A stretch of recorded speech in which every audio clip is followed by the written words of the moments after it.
আর কেমন আছেন সবাই? চলে এলাম আরেকটি রিডিং ব্লগ নিয়ে। বুঝতেই পারছেন রথের মেলার গাছ, প্রচুর গাছ। অফিসে বসে আছি, মেয়ে ফোন করেছে মা মেলায় যাব। আমি বললাম চলে আয় তাহলে অফিসে। যেহেতু ইভিনিং ছিল তাই তো রাত বেরোতে বেরোতে 9টা বেজে গেল। ও অফিসে চলে এসেছিল। দেখুন গাছ, আর গাছ তো আমি পাগল। ও যেহেতু মেলায় যাবে বলেছে, আমিও না বলিনি। দুজনে মিলে চলে গেলাম রথের মেলায়।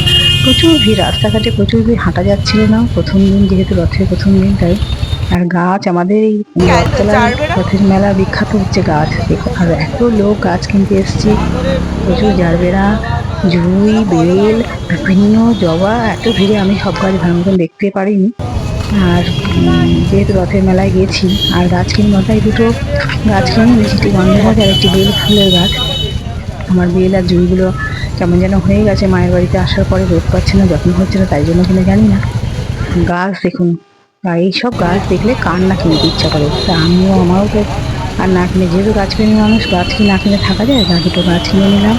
কিনে নিয়ে হেঁটে হেঁটে মাথা থেকে মাথা পর্যন্ত এত ভিড়, দাঁড়িয়ে গাছটি কিনবো সেটাও কেনার মানে ঠিকভাবে কিনে উঠতে পারলাম না। আপনারা কে কে রথের মেলায় গেলেন, কে কি গাছ কিনলেন, অবশ্যই আমাকে জানাবেন। আর ভিডিওটি কেমন লাগলো, ভালো লাগলে একটু লাইক কমেন্টস করবেন, শেয়ার করবেন, পাশে থাকবেন। টাটা।